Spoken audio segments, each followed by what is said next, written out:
Manchester, home to one of the world's most famous football teams. But behind the sporting glory lies a city that's been torn apart by gang violence, culminating in a brutal war spanning the last 2 decades of the 20th century. This was a war, and these were soldiers, troops on the battlefield. That's how they behaved, as if they were at war and they would take no prisoners. These gang wars would create a climate of fear and leave hundreds dead or injured. I was turned out to 8 murders on one Sunday, which the CID were actively investigating. And spawn a generation who lived and died by the gun. They were psychotic, some of them. Manchester's gang wars would make headlines around the world, blight the reputation of one of Europe's most historic cities, and give birth to a new and sinister nickname, Gunchester. This is the inside story of Manchester's ganglands.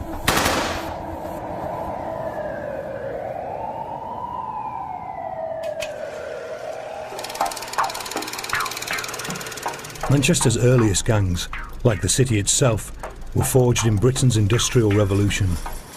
By the 19th century, the cotton trade was operating on a vast industrial scale.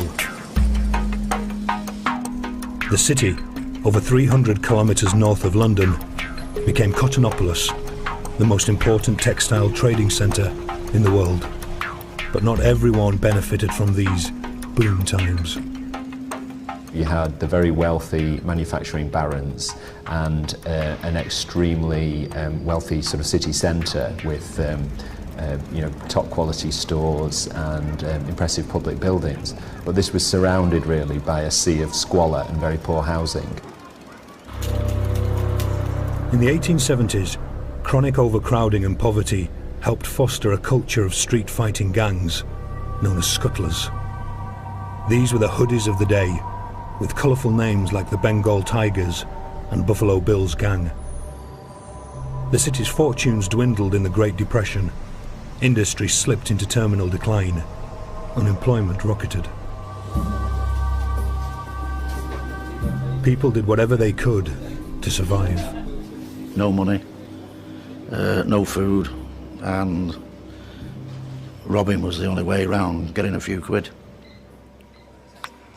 Out of these hard times emerged Jimmy Donnelly, known as the Weed because it was said he grew on you. He spent his early years on the south side of the city. His mean streets were those of Wythenshawe, the largest housing estate in Europe. He would grow up to become a member of one of Manchester's most infamous mobs, the Quality Street Gang. Crime lords of the city for almost 30 years.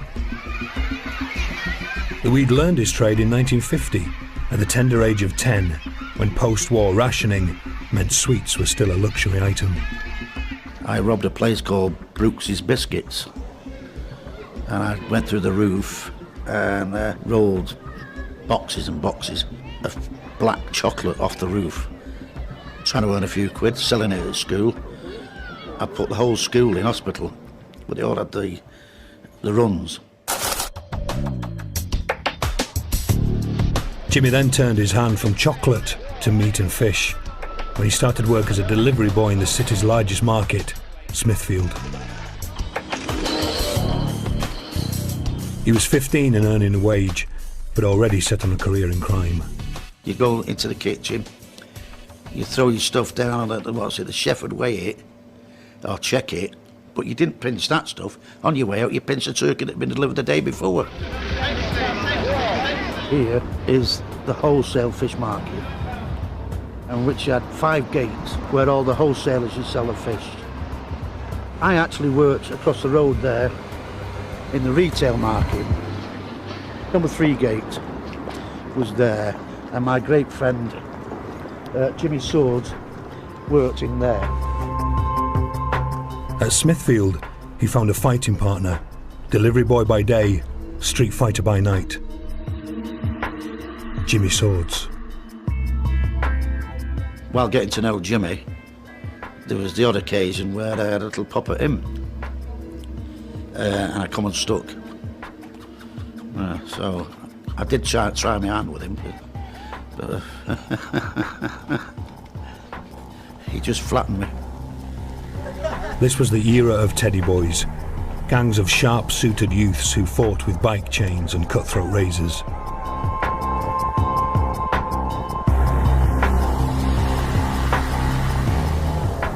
The two Jimmies ran with a gang known as the Market Boys, who were carving out a reputation as tough guys. By day they fiddled the market, by night they took the city's clubs and bars by storm. I was always tooled up with a knife or an axe or an hammer, and they get a whack of that first. But one fight at a local club proved particularly violent and landed him in trouble. We didn't want to queue up because we're the boys, aren't we? Straight to the front of the queue, and the doorman objected, and bang, the doorman got a whack. The fellow had his nose bit off. Jimmy claims he wasn't the nosebiter, but his involvement in the fight led to a conviction for wounding and common assault.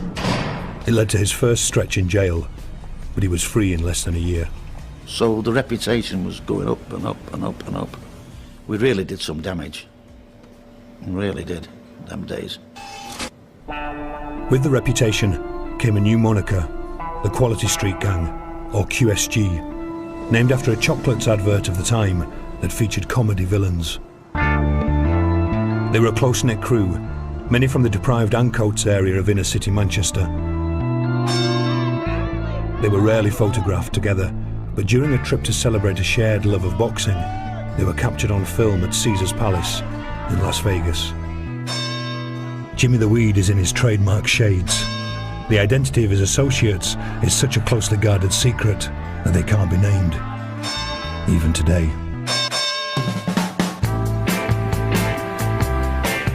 Hard on the heels of post-war austerity came the boom years of the swinging 60s.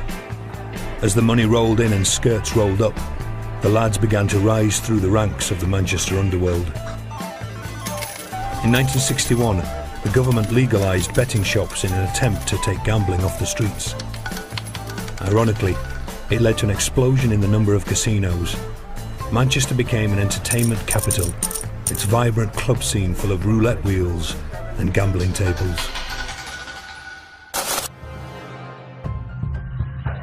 Over 300 kilometres south, London's notorious Cray twins smelt the money. The Crays ran protection rackets, using intimidation and violence to squeeze money out of pub and club owners. And in 1966, they were eyeing up Manchester. Not only were the clubs alarmed, but the local crims were on edge too. Really, it was a bit of a worry, the club owners. There was a lot of clubs in Manchester at the time, and they were basically well behaved. The doorman looked after them pretty well. What we didn't want to happen, of course, was people like the Cray twins coming muscling in and working a projection racket, which clearly was what they were after.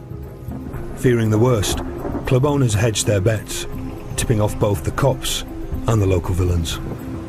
We'd received information that the Cray twins had come to Manchester the day before, and at that present time were ensconced in the Midland Hotel.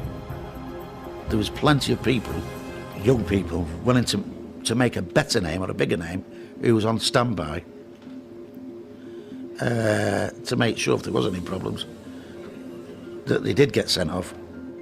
Manchester's underworld was determined no one, not even the mighty Crays, was going to muscle in on their patch.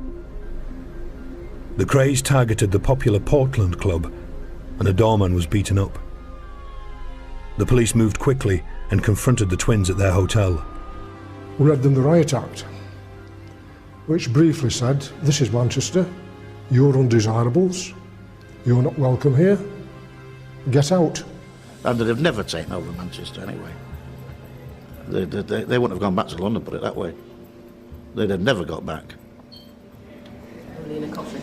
Well, they wouldn't have got back in that. We'd have spent money on a coffin. Maybe a spade. An unlikely combination of cops and criminals had scuppered any chance the Krays had of making an assault on the Manchester underworld. Instead, the Krays returned to London, where they would wreak havoc for the next 2 years. The 1970s had arrived. Fashion went flared, and Manchester danced to its own version of Tamla Motown, Northern Soul. Jimmy now had a wife and kids, while his other family, the QSG, had become faces in the city, men you didn't mess with. They had moved into boxing, property, and the car trade. Jimmy bought nightclubs and a scrapyard where he handled the occasional stolen car part. Violence was a way of life.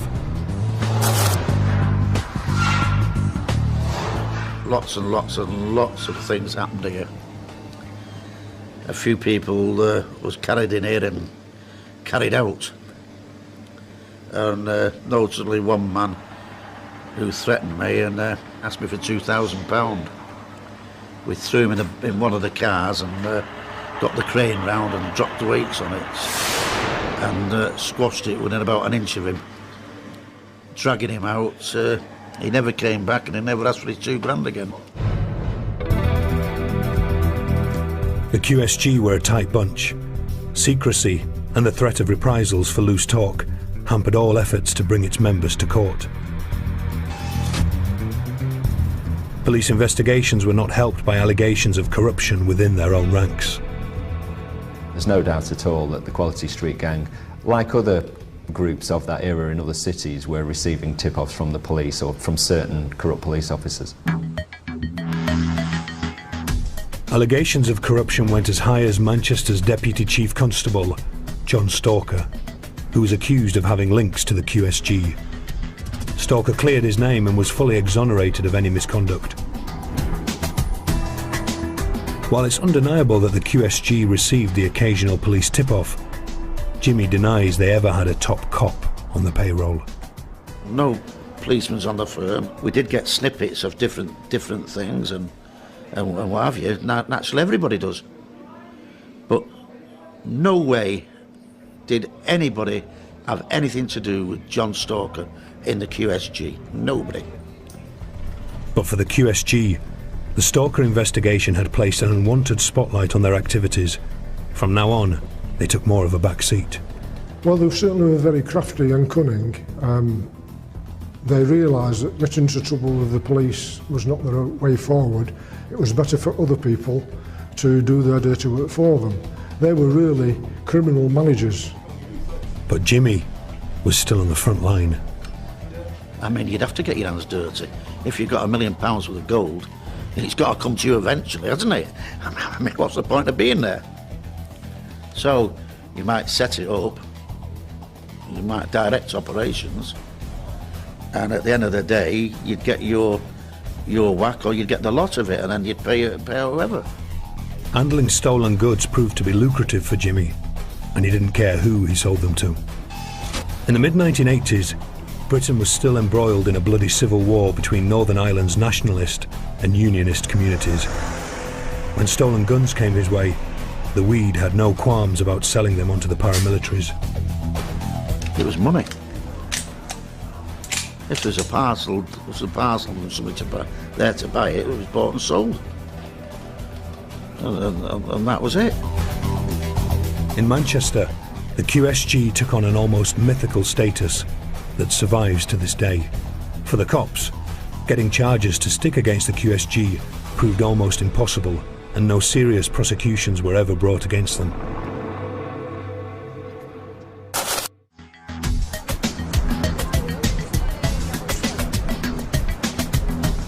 "1979 arrived with a new Conservative government, rising inflation and high unemployment.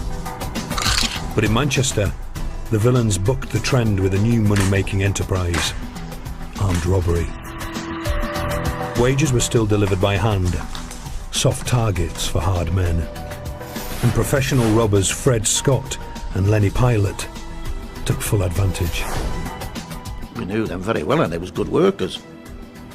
I mean, the way they performed the work was fabulous.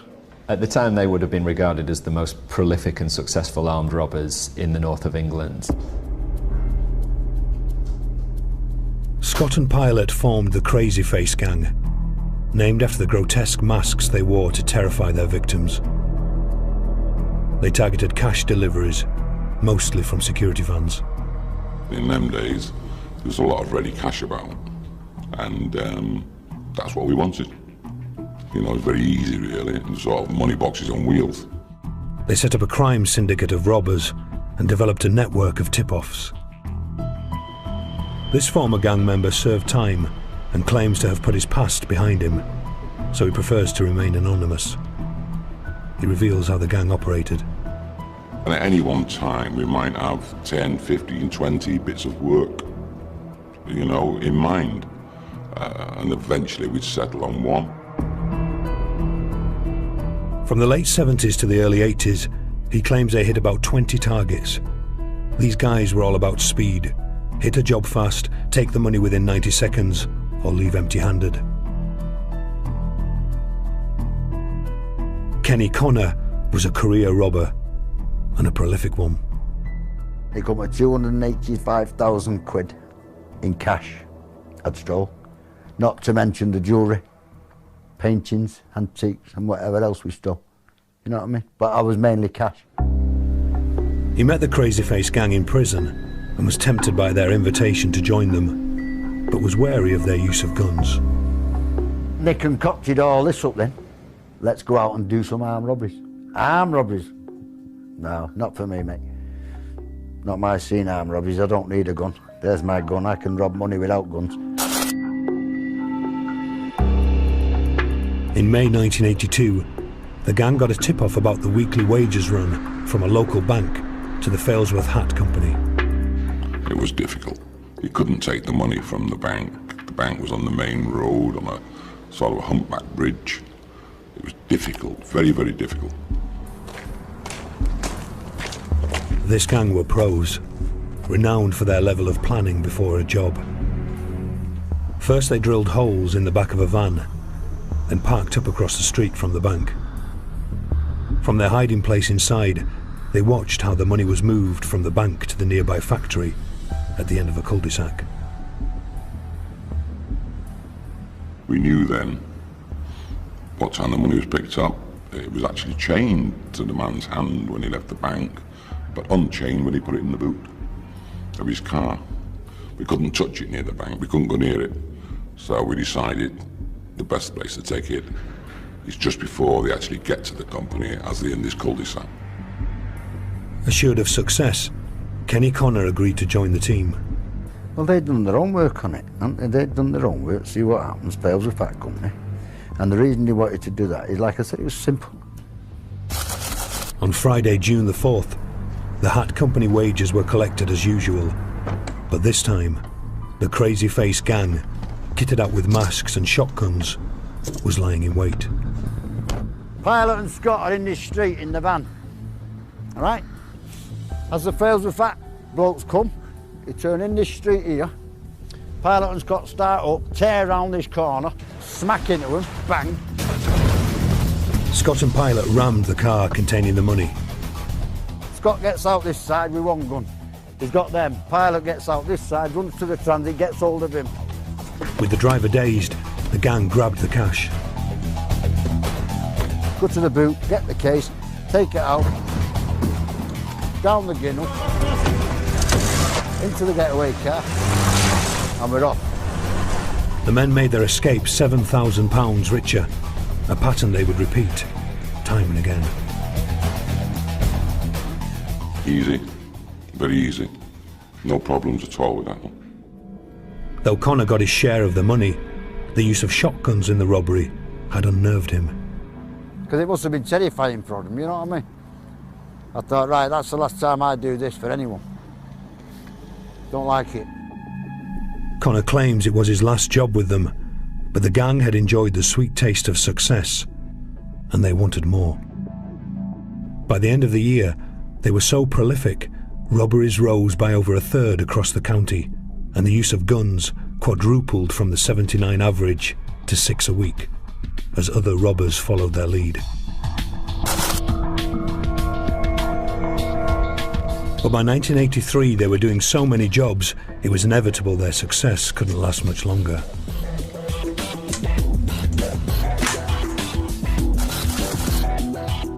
Thursday, March the 24th, was another wages delivery, this time to the Walls meat factory. Up to £100,000 was for the taking from a security van, or so the gang had hoped. Pilot and 2 other gang members took up position in the factory's goods yard. Gang leader Fred Scott donned a disguise and wandered into the factory's reception. When the security guards arrived with their money bags, Scott whipped out a gun and all hell broke loose. Scott had drew the gun, so there was 2 guards on the floor, there was uproar going on inside the offices, there's people outside running and screaming and shouting, and the money was inside the van. The guards had only brought out the first money bags. The rest was still in the van, with a security guard. In their frustration, the gang fired into the van, but the cash chute remained closed. The guard inside the van was that terrified, he just wouldn't open from the inside. And it's just one of those things. It was a very difficult one to organise, and it didn't happen. Just timing wasn't right, something was wrong, and we just didn't get the money. Scott had grabbed £10,000 in the factory, but the security guard had scuppered their plans to snatch the £100,000 target. By now the police were frustrated by the volume of the gang's jobs and their brazen use of firearms. Manchester's chief constable demanded they be taken off the streets. We've got armed response units in the town, in the city. We've got wanted posters up all over offering rewards, which was a concern of ours. One thing, nobody's saying nothing, you know, somebody that's just on the outskirts, on the fringes of the gang.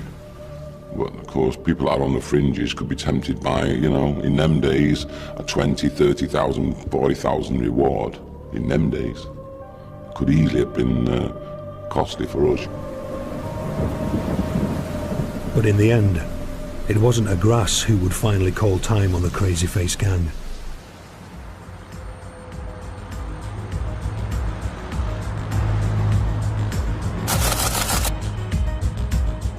The gang robbed a post office in Moston, north of the city. They escaped with £6,000 in a stolen car, but as they switched to their own cars, they were spotted. The registration numbers led police straight to Scott and Pilot. That was the start. That's how the police was onto them then. Scott and Pilot were charged with the robbery, and now events took a dramatic turn for the pair.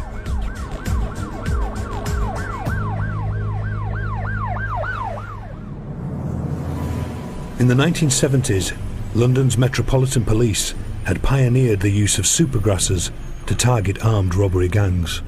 There hadn't really been an equivalent in Manchester because Manchester hadn't had the same problem at that time with armed robbery, but in the 70s it developed it. Then the Crazy Face gang came along. Now an ambitious young officer, Henry Exton, put a plan into action, even more devious than the robbers. Before the trial, Exton made contact with Pilot, and the two met in a pub. I think Pilot was just jogging him along to see if he could learn something. That's all. Nothing else. Unknown to Pilot, the meeting was secretly recorded.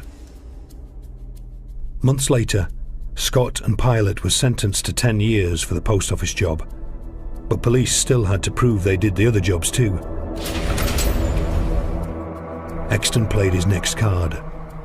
He visited Pilot in Manchester's Strange Ways jail, and this time asked Pilot to turn supergrass and confess to all the gang's crimes. There was never any chance in the world that any pilot was ever going to talk to the police. Never. And the same with Fred Scott. Fred Scott didn't even talk to himself, never talked to anybody else. You couldn't get near Fred Scott. So no, there was no chance. No chance. He had to be something very, very clever, very good to get them two to talk. With Pilot refusing to cooperate, Exton needed Scott to talk. He produced the secret recording. Exton offered him the deal and played him a tape. And Pilot's voice was on the tape.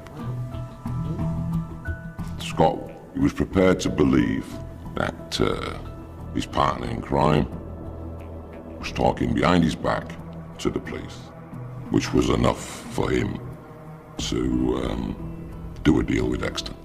It was all a very, very clever ploy, and they managed to turn Fred Scott into a supergrass. Believing his partner had already coughed to the cops, Scott named the whole gang and confessed to the robberies.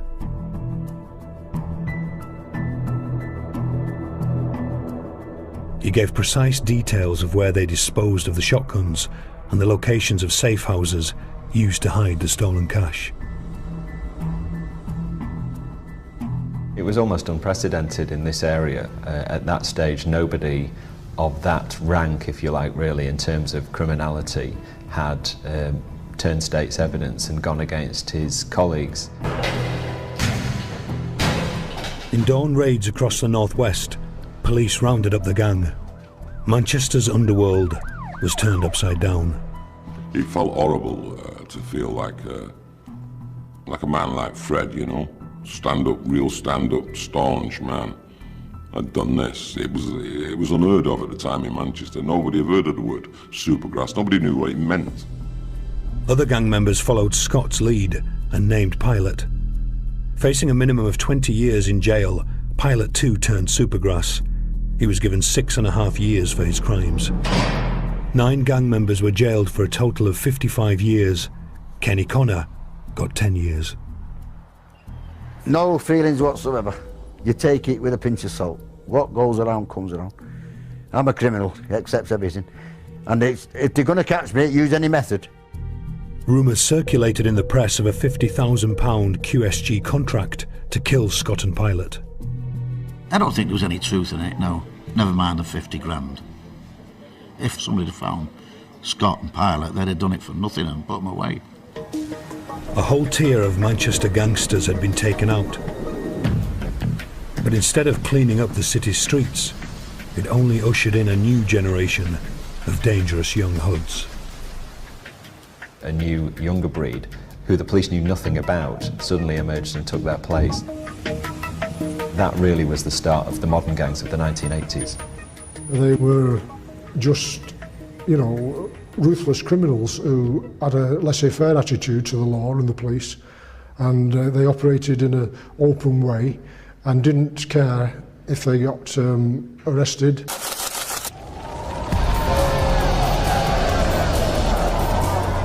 The new wave rose from the ashes of several nights of riots that hit the streets of London, Liverpool and Manchester in 1981.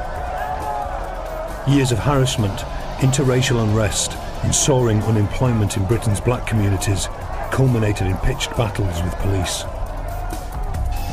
In the Manchester suburb of Moss Side, 1,000 youths besieged the local police station, triggering 2 days of burning and looting. It was absolutely intimidating to see such devastation and crime occurring as a young officer. Buildings being burnt down, the devastation, people attacking your police officers with dustbin lids as riot shields, police officers bandaged. The story of Manchester's underworld took a new and deadly turn.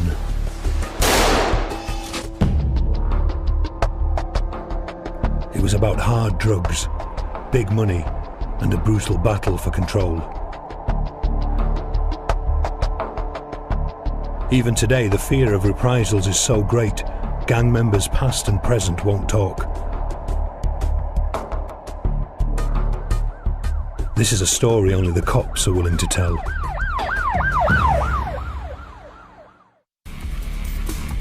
Moss Side had all the necessary ingredients for violence to take root and flourish. Less than 2 square kilometres and with 9,000 residents, by 1981, unemployment in the area stood at 30%, 3 times the national average. Jobs for black youths were hard to come by. Moss Side was ripe for an American-style gang culture. Lack of opportunities caused its disillusioned youth to look for ways to make money. Moss Side was fertile ground for an explosion in drug use. In the 60s and 70s, cannabis was the main drug problem. As the years rolled by, things progressed, the drug scene changed somewhat. A new drug had arrived: heroin. It began to be an issue really from the early 80s onwards. A lot of it because of the development of the Golden Crescent, Afghanistan-Pakistan border as a major source of heroin. And this started to seep into the UK market, and the main market in the north of England became a particular area of Moss Side where heroin could be bought on the street. Illegal drugs became Britain's prohibition, creating a climate where violence and gangs could flourish. Cheetham Hill lies on the north side of the city. The Waterloo estate was home to a gang of serious criminals known as the Cheetham Hillbillies. Many of their families moved here during the slum clearances of Moss Side in the late 1960s. A generation grew up with friends and enemies living in both communities. Feuds started over women, but quickly became about reputation. While Moss Side's notoriety came from drugs, the Hillbillies spent the 80s carving out a name for violence, especially armed robbery. Cheetham Hill was slightly different than Moss Side, in as much as, one, they were sort of identified as a group or a gang. They were specialising in robberies, building societies and post offices, in other words, stealing money. Franklin Sinclair got the measure of the Hillbillies after representing many of them in court. Cheetham Hill were cock of the town, as it were. Some of them were simply violent, some of them were very streetwise, some of them were ruthless, some of them were calculating, most of them were professional. It was only a matter of time before the Hillbillies tried to muscle in on Moss Side. Eventually they decided that there was also money to be made in the drugs business, and they branched out into that as well. And I think that's what resulted in quite a lot of conflict between the two elements. Moving up the hierarchy of the Hillbillies was 19-year-old Anthony Johnson. One of the few white gang members, he was known as White Tony. White Tony really epitomised this new breed of wild, reckless young gangster who would stop at nothing, was scared of nobody. No crime was too audacious or out of bounds for him, and he soon attracted almost cult status in Manchester in the criminal underworld.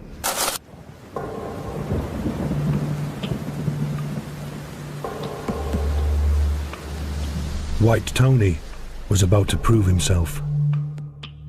Father of two, Anthony Gardner, had recently moved to Moss Side. His Christian parents knew little of his new life. He get into trouble with his friends. He follow. As you know, young people mostly follow their friends, and that's what he do. And he get in some little trouble, but not great big trouble. It's believed he'd fallen out with a hillbilly leader over money, and for Gardner, that meant big trouble. On Sunday, January the 10th, Gardner had spent the day at church with his children and parents. When it was 6 o'clock, we get ready to go back to church. And Tony said he wasn't going back that night. And he said, "Goodbye, Mommy, goodbye, Daddy." And then he left.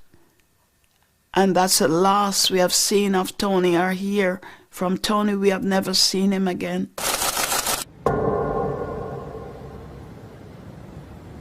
He returned to Moss Side. Later that evening, as he sat in a friend's car, a gunman stepped out of the shadows and shot him dead.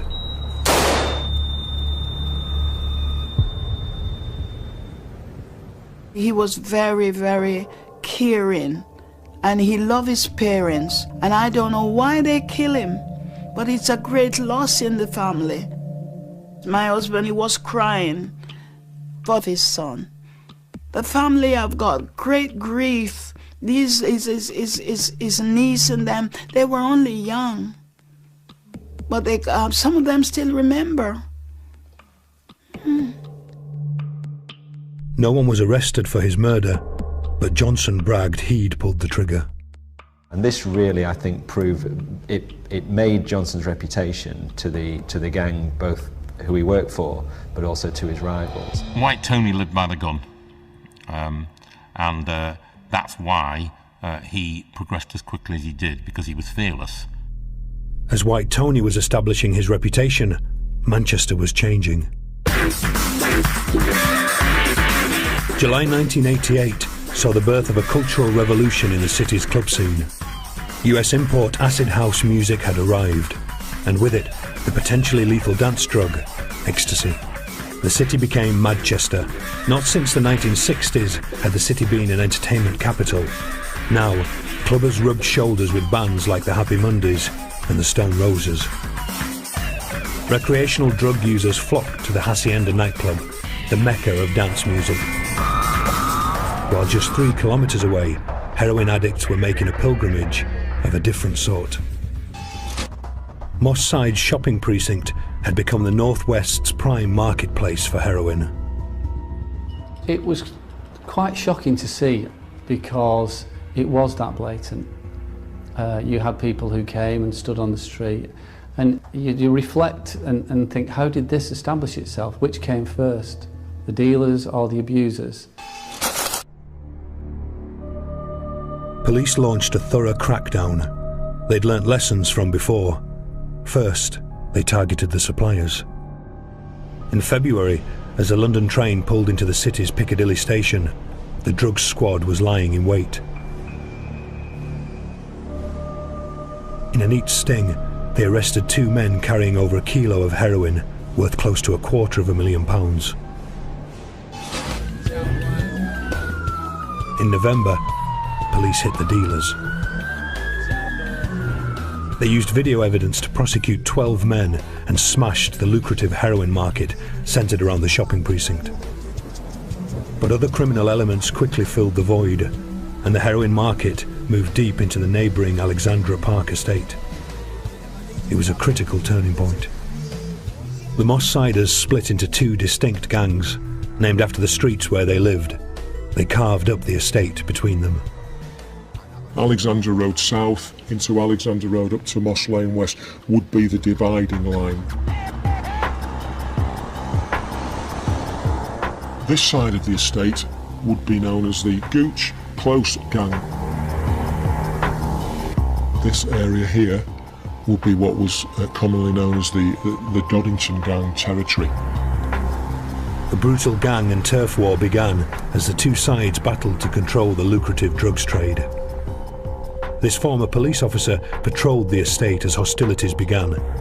The nature of his detective work means he has to remain anonymous.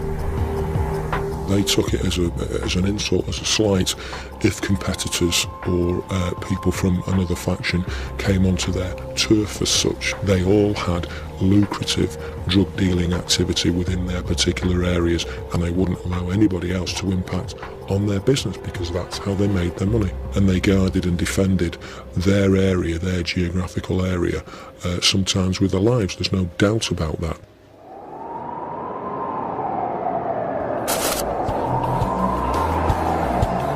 "1991 was a bad year for gang-on-gang attacks, as the violence escalated. And for hillbilly White Tony, it was the end of the line. Cheetham Hill, Friday, February the 22nd. White Tony was murdered outside this former pub in the heart of hillbilly territory. Police believed he was taken out by his own side.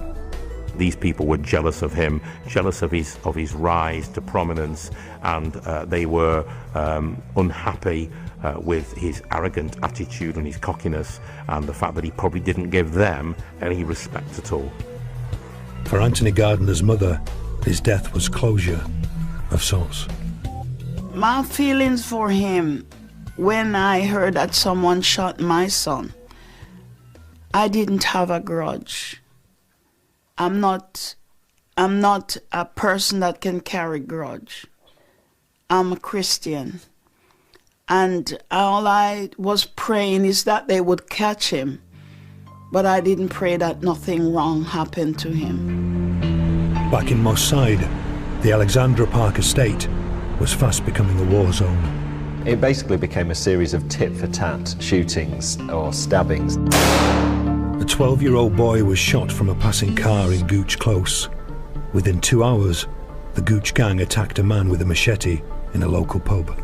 It was required of them to not be cowed in any way, and that they had to retaliate, and the sooner the better. It wasn't unusual to get a major job one day and next day find that somebody had been shot in the leg, only to find out that next day somebody from the other opposing side had been also shot in the leg. The Manchester label was forgotten as the city now gained international notoriety as Gunchester. You had this kind of arms race growing between these two small groups of people. Not only was it difficult to find witnesses to these incidents, it was almost impossible to get the truth out of the victim. They're in fear of their lives. They know that if they go public, they are going to suffer reprisals. By spring 1991, there'd been 13 woundings and 1 attempted murder on the Alexandra Park estate alone. And hostilities now stepped up a gear. During the early hours of Monday, April the 29th, 17-year-old Carl Stapleton left his aunt's house and headed for his home in Gooch territory. He never made it. His body was later found slumped in an alleyway. He'd been mutilated with a machete. Stapleton simply lived on the wrong side of the estate. It was a particularly savage murder that was undertaken on, a quiet Sunday evening, whereby members of the Dorrington faction went over simply looking for somebody who was associated with the Gooch side. The Gooch would now be out for revenge. Police moved quickly to take the gang off the streets and prevent a further escalation in the violence. They targeted the gang's heroin business, centred around an enclave off Gooch Close, at the heart of their territory. The Gooch Close gang had established this particular drug marketplace in their area of the estate. They'd done that, again, to avoid law enforcement. It was difficult to police because of the amount of cul-de-sacs and dead ends. As you can see for yourself, there would be a lot of alleyways, a lot of walkways and so on and so forth around here. We couldn't control access of abusers to buy drugs. We were losing control of people as they entered walkways and then basically emerged elsewhere in the estate. It was extremely difficult to manage. And there would be spotters and watchers and people affiliated to the gang. They would be everywhere looking for any police activity. So we had to change our tactics. The result was the landmark Operation China. Undercover officers posed as squatters and set up surveillance cameras inside a derelict flat overlooking the dealers. Over 5 weeks, key members of the Gooch were caught on camera dealing heroin to undercover officers. In a series of dramatic dawn raids, a whole generation of Moss Side's dealers were arrested. 20 members of the Gooch were jailed for a total of 109 years. But the success was short-lived. For the Gooch who remained at large, there was still the death of Carl Stapleton to avenge. Three Gooch members approached 19-year-old mechanic Darren Samuel on mountain bikes. They fired 10 shots, hitting the teenager in the head. Samuel died for his connection to the rival Doddington gang. It was getting progressively worse, and that's something that did concern me, and that's something that I did talk about with colleagues as to where is this all going to end. The first half of 1991 had seen 2 murders and countless shootings in Moss Side. The following year saw over 100 reports of gunfire during August and September alone. Saturday, January the 2nd, As 14-year-old Benji Stanley queued for food at a Moss Side takeaway, a gunman shot him in the chest at close range. The round that was used on Stanley would be used for the destruction of animals such as bison. So could you imagine the devastation, the trauma that round must have caused that individual? The schoolboy was an innocent bystander. The shockingly public execution was a case of mistaken identity. Benji Stanley was a particularly horrific act by people who mistook an innocent young 14-year-old boy for being somebody who was prominent within the Doddington side. The gangs were on the brink of all-out war by 1994, and when a Cheetham Hill gang boss was shot at, everyone expected a bloodbath. But worn down by years of conflict, the gangs agreed instead to a truce. The worst days of the gang conflict seem to be over, yet old hostilities don't just disappear. The gangs resume their old ways. Initially, there's a civil war within one of the Moss Side gangs itself, and then the others kind of join in. The old conflicts are renewed, and things get a lot worse.